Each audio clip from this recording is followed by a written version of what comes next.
BJP 52% vote share हासिल किया। तो देखिए, आपको लगातार बीजेपी ने जो दबदबा अपना बनाया है पश्चिम बंगाल में, जो उलटफेर किया है, उसकी तस्वीर दिखा रहे हैं। रुझानों में 34 में से 21 उम्मीदवार इस वक्त आगे चल रहे हैं और इसीलिए आज हम एनडीटीवी इंडिया पर नमस्कार बंगाल क्यों कहना पड़ रहा है आपको बता रहे हैं, क्योंकि बीजेपी के लिए पश्चिम बंगाल में सत्ता का जो सूखा था, आखिरकार उस पर अपनी धमक बीजेपी ने दिखाई है। जीत का जश्न भी बन रहा है, रंग गुलाल हो रहा है। आपको जो आंकड़े अभी दिखा रहे हैं उन्हीं को अलग तरीके से बाइफोकेट यहाँ पर करके दिखा रहे हैं। टीएमसी की 53 में से 18 महिला उम्मीदवार आगे चल रहे हैं, लेकिन बीजेपी की महिला उम्मीदवारों का दबदबा कैसे है? और देखिए, ये फैक्टर इसलिए भी इंपॉर्टेंट हो जाता है क्योंकि महिलाएं किसके साथ जाएंगी, ये पूरे इलेक्शन कैंपेन में एक महत्वपूर्ण फैक्टर था। बिल्कुल, और कल्याणकारी योजनाओं को लेकर लगातार टीएमसी के दावे रहे। बंगाल में बीजेपी को रुझानों में बीजेपी 192 सीटों पर इस वक्त आगे चल रही है, तो नमस्कार बंगाल कह रहा है। और पहले बंग की बात हो रही थी, लेकिन अंग बंग और कलिंग अब बीजेपी के साथ हैं और ये बड़ा फैसला जनादेश पश्चिम बंगाल से आया है। टीएमसी फिलहाल 97 सीटों पर आगे चल रही है। कुछ और आंकड़ों के साथ इस वक्त विकास हमारे साथ है, क्योंकि आज आंकड़ों का खेल है, आंकड़ों का गणित। क्या कह रहा है विकास इस वक्त बीजेपी? बिल्कुल सीखता हूं, ये समझना बहुत जरूरी है कि किन सीटों पर स्विंग हुआ है, कौन सी ऐसी सीटें हैं जो टीएमसी से खाते से निकलकर बीजेपी के खाते में चली गई हैं। देखिए, अब हम स्विंग सीटों की बात कर लेते हैं, तो यहां पर आप देखिए बीजेपी ने 41 सीटों पर विजय हासिल की है, जो पहले टीएमसी के खाते में हुआ करती थी, और टीएमसी अपनी 10 सीटों पर उसने स्विंग हासिल किया है जो बीजेपी ने जीती थी और अब टीएमसी ने हासिल कर ली है। नक्शे में देखिए आप किस तरह से यहां पर भगवा जो स्पॉट दिखाई दे रहे हैं, ये वो सीटें हैं जो पिछली बार टीएमसी के खाते में थी, इस बार बीजेपी ने अपने खाते में ले ली हैं। अब हम बरकरार सीटों की बात करते हैं, तो बीजेपी ऐसी कितनी सीटें हैं जो उसने पिछली बार के मुकाबले बरकरार रख पाई हैं। देखिए, बीजेपी ने 72 सीटों को फिर से बरकरार रखा है। 5 सीटें, 77 सीटें पिछली बार जीती थी, 5 सीटों पर उसको हार का सामना करना पड़ा है। जबकि अगर टीएमसी की बात करें तो टीएमसी को 4 सीटों पर अब तक हार का सामना करना पड़ा है और बाकी 0 पर हैं। अब हम प्योर टीएमसी की सीटों की बात कर लेते हैं, तो देखिए 215 सीटें कुल टीएमसी ने जीती थी पिछले चुनाव में, इसमें से 90 सीटें बरकरार रख पाई है, अभी वो आगे चल रही है या जीत चुकी है। और उसके अलावा 124 सीटें ऐसी हैं जो वो हारती हुई नजर आ रही है। सीधे सीधे यहाँ पर बीजेपी को 120 सीटों का सीधा फायदा यहाँ पर इस चुनाव में होता दिख रहा है, जिसकी वजह से बीजेपी का आंकड़ा 190 प्लस चला गया है। इसके अलावा और अगर हम पहली बार जीत की बात करें तो देखिए यहाँ पर ऐसी सीटें जो उनको पहली बार बीजेपी ने जीती हैं, लेकिन शिवराज सिंह चौहान कुछ कह रहे हैं बंगाल चुनाव के नतीजे पर, सुनवा देते हैं आपको पहले। सेलिब्रेट की साध पूरी हुई है, तपस्या पूरी हुई है। बंगाल की विजय अद्भुत है, असाधारण है। विकसित भारत के लिए विकसित और सुरक्षित बंगाल, आज सारा देश ये मानता है कि मोदी है तो ही मुमकिन है। ये मोदी जी के प्रति अपार श्रद्धा और विश्वास का प्रकटीकरण है। ये विकसित भारत के विचार की विजय है। घटिया वोट बैंक की राजनीति को नकार दिया गया है। पूरे पूर्वी भारत में कमल खिला हुआ है। आसाम का असाधारण प्रदर्शन है और तमिलनाडु में भी, जिनका काम केवल मोदी विरोध था, भारतीय जनता पार्टी का विरोध था, वो आज चारों खाने चित्त हो गए। पुडुचेरी में फिर भारतीय जनता पार्टी एनडीए की सरकार बन रही है। सचमुच में एक नेता के प्रति प्रेम और विश्वास कैसा चमत्कार लाता है, ये इन चुनाव परिणामों से दिख रहा है। जनता साथ है। विकसित भारत के लक्ष्य के हमारे नेता अमित शाह जी की अचूक रणनीति, नितिन जी को भी मैं बधाई देता हूं, और मोदी जी का हृदय से अभिनंदन। और हम मानते हैं कि ये सौभाग्य है कि उनके साथ काम करने का हमारे जैसे कार्यकर्ताओं को मौका मिला है। बंगाल की जनता का आभार, आसाम की जनता का आभार। तो शिवराज सिंह चौहान को आप यहाँ पर सुन रहे थे और इस वक्त स्टूडियो में सिकता विकास हम सब आपका स्वागत करते हैं एक बार फिर से, क्योंकि देखिए जिस तरह के नतीजे निकल कर आए हैं उसमें पश्चिम बंगाल, तमिलनाडु, ये सूरत ऐसी है जिस पर आज दिन भर चर्चा होगी, बात होगी। हमारे साथ खास मेहमान भी जुड़े हैं स्टूडियो में, जयंत घोषाल हमारे साथ मौजूद है, बीजेपी से जफर इस्लाम साहब भी हमारे साथ जुड़ गए हैं। तो बीजेपी ने पूरे इलेक्शन कैंपेन में विकास सिकता एक नारा दिया था, आज मैं वो नारा लिखकर लेकर आई हूँ, बॉय आउट भरोसा इन बीजेपी के वोट देन। जयंतदा, आई एम श्योर कि मैंने थोड़ा सा बंगाली एक्सेंट ठीक पकड़ा हो यहाँ पर, लेकिन ये कर दिखाया है बीजेपी ने पश्चिम बंगाल में। 192 सीटों पर अभी आगे है, 115 सीटों का इजाफा मान लीजिए अभी रुझानों के लिहाज से। लेकिन इन सबके बीच बंगाल ने ये बता दिया है कि पश्चिम बंगाल को अब बीजेपी पसंद है। आखिरकार पश्चिम बंगाल में कमल खिला है। शिवराज सिंह चौहान अभी ये कह रहे थे कि अमित शाह की जो भविष्यवाणी थी, उनकी जो रणनीति थी, वो अचूक रही बंगाल के लिए और जैसा सोचा था हमने उसके अनुरूप नतीजे आए हैं। लेकिन जफर इस्लाम साहब, पहले तो आपको बधाई, आज बड़ा दिन है बीजेपी के लिए। श्यामा प्रसाद मुखर्जी साहब के सपनों से लेकर बंगाल में जो जमीन तलाशने का आप लोगों का एक प्रयास था, कदम था, आखिरकार वो सफल हुआ। लेकिन 192 पर सीट्स पर आप आगे चलेंगे, इतना एक्सपेक्ट वैसे आप लोगों ने किया था? देखिए, आज जरूर इतिहास रचा है। इस इतिहास रचने के बारे में सबसे पहले जनता ने आवाज़ उठाई थी कि परिवर्तन चाहिए। उस परिवर्तन की जो कोशिश थी, जनता ने पहले उस आवाज़ को उठाया, उसके साथ खड़े हुए रहे, भारतीय जनता पार्टी खड़ी रही। लेकिन जिस तरह से त्रस्त वहाँ की जनता महसूस कर रही थी, चाहे वो करप्शन की वजह से, चाहे तुष्टीकरण की वजह से, चाहे महिलाओं का सुरक्षा को लेके, या और भी बहुत सारी चीज़ें जो है थी, ममता बनर्जी का जो एडमिनिस्ट्रेटिव फेलियर था, उसके कारण जो वहाँ की जनता त्रस्त कर रही थी और जो विकास बिल्कुल नहीं हो रहा था, इससे जो जनता परेशान थी। कुछ लोग तरक्की कर रहे थे, वो जो ममता के करीबी लोग थे, उनके पास धन दौलत बहुत बढ़ रहा था, लेकिन आम नागरिक त्राई कर रही थी। तो उन लोगों ने आवाज़ उठाया कि परिवर्तन चाहिए। उस परिवर्तन के लिए उन्हें जो विश्वास था वो आदरणीय प्रधानमंत्री। लेकिन पूरे इलेक्शन कैंपेन में बीजेपी के नेताओं ने खुलकर कहा है कि मुसलमान तो हमें वोट नहीं देते, इसीलिए हम टिकटों में भी जो है वितरण में वो चीज़ दिखाई देती है। लेकिन इन सबके बीच देखिए जश्न की भी तस्वीरें आ रही हैं। लेकिन हिंदू वोटों का किस कदर ध्रुवीकरण हुआ है वो पश्चिम बंगाल के रिजल्ट जरूर बता रहे हैं। जफर इस्लाम, देखिए, ये बात सही है कि मुस्लिम समाज को भी इस बात को समझना पड़ेगा कि आइसोलेशन में रह के, आइसोलेशन की राजनीति करके वो अपने आप को आइसोलेट कर लेंगे।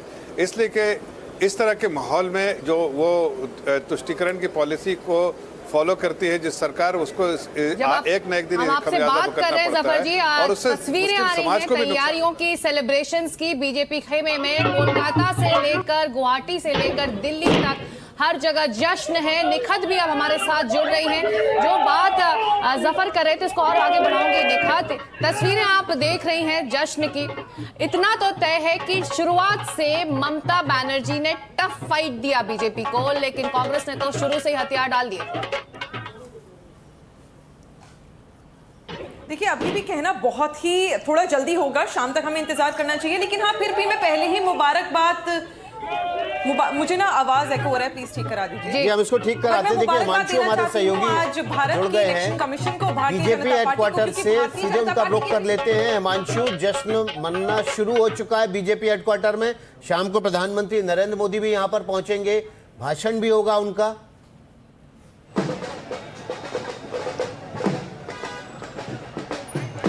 शोर इतना होगा विकास कि वहां सुनाई नहीं दे रहा होगा हिमांशु को। और आप जानते हैं जब जश्न बनता है बीजेपी में, कितना हंगामा, कितना शोर और कितना उत्सव सा होता है। इस वक्त जो बड़ी खबर आ रही है श्याम पुकुर से, शशि पांजा जो कि टीएमसी के कैंडिडेट थी, वो पीछे हैं। हम उसको खबर को दोबारा दिखाएंगे, लेकिन जश्न की तस्वीरें ये देखिए पश्चिम बंगाल से आ रही है, जहां पर पटाखे फोड़े जा रहे हैं, हाथों में कमल की ध्वजा पताका लेकर जयंतदा जो जश्न है वो मनना शुरू हो चुका है। लेकिन बीजेपी के नेताओं के कंधों पर एक जिम्मेदारी है कि ये जो जश्न है, ये इसका जो उत्साह है, जुनून है, वो कहीं हिंसा में ना परिवर्तित हो जाए। जफर इकबाल, ये बड़ी जिम्मेदारी आपकी पार्टी को निभानी पड़ेगी। देखिए, जितने भी गूंज थे बंगाल में वो टीएमसी के गूंज थे। भारतीय जनता पार्टी ने बराबर इस बात को कहा है कि वहाँ पूरा पीस का एनवायरनमेंट होना चाहिए। अब हमारी सरकार होगी, वहाँ पीसफुल एनवायरनमेंट होगा, आम नागरिक खुले आसमान में सांस लेगा और जनता को हर वो चीज़ों से बिल्कुल निश्चित हो जाना चाहिए जो ममता की सरकार में लोग डर भय से रहते थे। अब डर भय का बिल्कुल माहौल नहीं रहेगा। एक अच्छी गवर्नेंस वाली सरकार होगी जो जनता के हितों के लिए काम करेगी, जनता को प्राथमिकता देके काम करेगी, उन पे समर्पित होकर काम करेगी। और जयंतदा, मैं आपको यहाँ लाना चाहूंगी। जयंतदा, आज जो चैनल के माध्यम से जनता को बीजेपी ने शुरुआत से ही रीड किया था कि परिवर्तन चाहिए, पश्चिम बंगाल की जनता को बदलाव चाहिए, थक चुकी है वो मौजूदा सरकार से, वो एक तरह से बीजेपी ने बिल्कुल सही रीड किया था और उसी का नतीजा अब हमारे टेलीविजन स्क्रीन पर है। जयंतदा, बिल्कुल, ये तो सुनामी है। और ये मैं तो कल एनडीटीवी हिंदी में ही चैनल में ही बोले थे कि BJP is coming to power. क्योंकि क्यों मैं ये सोच रहा था, क्योंकि इस बार 2021 में बीजेपी ने सिर्फ जय श्री राम और हाइपर हिंदुत्व के आधार पर कैंपेन किए थे, सोचे थे कि वो ध्रुवीकरण। और इस बार जो आपने बताया परिवर्तन, ये सुपरहिट हुआ क्योंकि एंटी इनकम्बेंसी इतना तीखी है और जिले जिले में जो मतलब हेल्थ का इशू, एजुकेशन का इशू, इसमें बीजेपी आउटरीच किया। और एक फैक्टर नहीं, बहुत सारे इसके क्रेडिट मोदी जी गारंटी दिए हैं। मोदी जी का सबसे बड़ा ब्रांड इक्विटी है, कितना मेहनत किए हैं, कितने रैली किए हैं। लेकिन अमित शाह जी का जो स्ट्रैटेजी है उसमें परिवर्तन यात्रा डिफरेंट जगह से शुरू किए हैं। और सबसे बड़ी बात है कि ये सिर्फ पश्चिम बंगाल का चुनाव नहीं है, ये पूरी देश में भी इसका कॉन्सिक्वेंस होगा। अभी तो नेक्स्ट ईयर यूपी इलेक्शन है, 2029 है। एक सवाल का जवाब दीजिएगा। ये हम पूरे नेशनल पॉलिटिक्स के इम्पैक्ट की बात करेंगे, लेकिन मुझे पहले ये बताइए, पूरे चुनाव कैंपेन के दौरान टीएमसी का जो कैंपेन था उसका आधार ये था कि बीजेपी बाहर की पार्टी है, बाहरी पार्टी है, बंगालियों की पार्टी टीएमसी है। तो बंगाल ने क्या ये मैंडेट दे दिया है कि बंगाल में बीजेपी अब स्वीकार्य है? बहुत अच्छा सवाल है, क्योंकि 1977 तक कांग्रेस राज किए थे, वो ऑल इंडिया पार्टी थे। 77 के बाद सीपीएम के बाद टीएमसी, ये रीजनल पार्टी है। इतने साल बाद, 40 साल से भी ज्यादा समय, एक पैन इंडियन पार्टी। इसका मतलब है कि मेन स्ट्रीम जो संस्कृति है उसके साथ बंगाली आइडेंटिटी इस बार इतने साल बाद कनेक्टेड हुआ। देखिए, मैं बार बार कहता हूं कि हम बंगाली एंटी हिंदी मूवमेंट नहीं किया, वो तमिलनाडु में हुआ था। हम लोग बॉलीवुड के मूवी देखते हैं, अमिताभ बच्चन भी, हम लोग अमिताभ बच्चन से लेके जितना शाहरुख खान तक भक्त है, एंटी हिंदी नहीं है।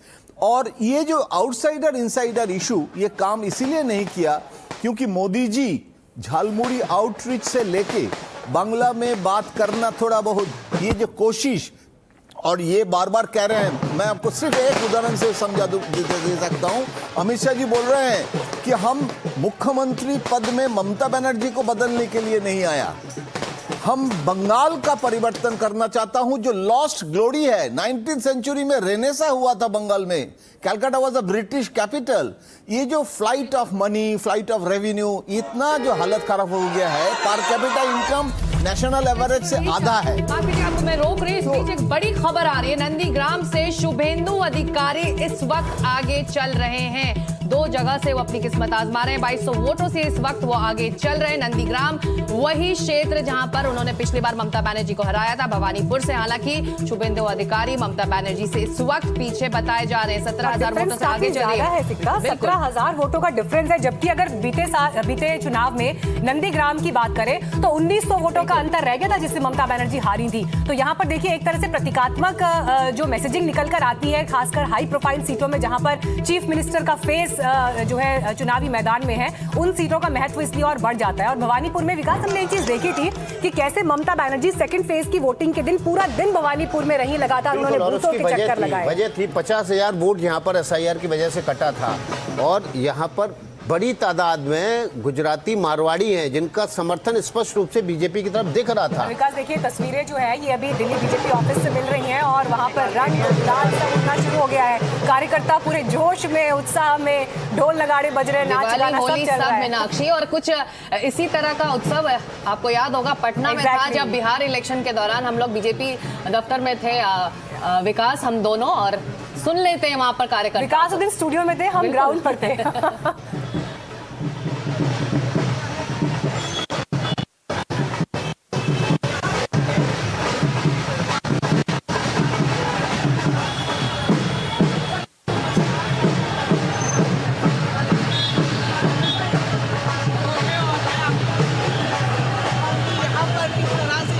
चलिए देखिए, ये तस्वीरें अपने आप में मैं अक्सर ये बात कहती हूँ कि जिस समय आप कार्यकर्ताओं को जश्न उत्साह मनाते हुए देखते हैं, देखिए बड़े नेता चेहरे होते हैं जो मंच पर पार्टी की रणनीति से लेकर पार्टी का विजन आपको कहते सुनते फ्रंट से लड़ते हुए दिखाई देते हैं, लेकिन जो सेना पीछे चलती है जश्न उस सेना का होता है। और आज वही तस्वीरें आपके सामने। और पश्चिम बंगाल ये बीजेपी के लिए एक सपना था इस लिहाज से भी कि नॉर्थ में आपकी सरकारें हैं, और ऐसे वक्त में पश्चिम बंगाल एक ऐसा अभेद्य किला बना हुआ था जहां पर आपके ही जनसंघ की सोच के जो शिखर पुरुष थे उनका गृह राज्य है, लेकिन वहां पर अब तक कमल नहीं खिला पाए थे। और ऐसे में ये जीत बीजेपी के लिए सिर्फ बंगाल की जीत के लिहाज से नहीं, बीजेपी के अपने अस्तित्व के लिहाज से भी बहुत बड़ी है। रुझानों में बीजेपी मीनाक्षी इस वक्त 193 सीटों पर आगे चल रही है। 2021 में बीजेपी को मिली थी 77 सीटें, और रुझानों में ही इस वक्त बीजेपी ने बाजी मार ली है। टीएमसी को 119 सीटों का नुकसान हुआ है। जयंतोदा और जफर दोनों हमारे साथ हैं। जो बात मीनाक्षी ने जयंतोदा से पूछी थी, जफर मैं आपसे पूछूंगी, जिस पिच पर ममता बनर्जी अब तक खेलती रही चुनाव जीतने के लिए, चाहे वो कल्चरल सिंबोलिज्म हो, चाहे बंगाल की अस्मिता का मुद्दा हो, वो मुद्दे एक तरह से अब बीजेपी के लिए बड़े मुद्दे रहे। झालमुड़ी खाई प्रधानमंत्री ने, बीजेपी के नेताओं ने माछ भात की बात की, और आज भी उसका लगातार जिक्र हो रहा है। तो जिस पिच को उन्होंने छोड़ दिया था, आप लोगों ने उसे एक तरह से अपने लिए कंसोलिडेट किया, और ये नतीजे सामने हैं। जफर जी, देखिए, ममता बनर्जी से बहुत सारी गलतियां होंगी, लेकिन दो बहुत प्रमुख गलतियां हैं ये कि महिलाओं को उन्होंने बिल्कुल उनकी सुरक्षा के बारे में चिंता नहीं की, जबकि महिलाएं परेशान थी, लेकिन उन्होंने उसको कैप्टिव वोट समझ के, चूंकि वो महिला मुख्यमंत्री थी, उन्होंने सोचा कि हम महिला मुख्यमंत्री, तो मुझे ये वोट तो मिलना ही मिलना है। दूसरी बात यह है कि उन्हें इस बात का, मैं इस वक्त बीजेपी मुख्यालय में हूं और मेरे पीछे आप देख सकते हैं हमारे सहयोगी इस वक्त हमारे साथ जुड़ रहे हैं, आइए उनको सुन लेते हैं। हिमांशु शेखर वहीं पर मौजूद हैं बीजेपी हेडक्वार्टर हैं, नगाड़े बज रहे हैं और यहाँ एक दूसरे को रंग लगाया जा रहा है। जश्न का माहौल है। बीजेपी ने बहुत मेहनत की है, विशेषकर पश्चिम बंगाल और असम में जो बड़ी जीत बीजेपी को मिलती दिख रही है, उसके पीछे बीजेपी ने पिछले 10 साल में बहुत मेहनत की है, और इसलिए यहाँ पर जो बीजेपी के वर्कर्स आए हैं उनमें जश्न का माहौल है। आप देख रहे हैं एक दूसरे को रंग लगाकर यहाँ पर सेलिब्रेशन किया जा रहा है, और ये एक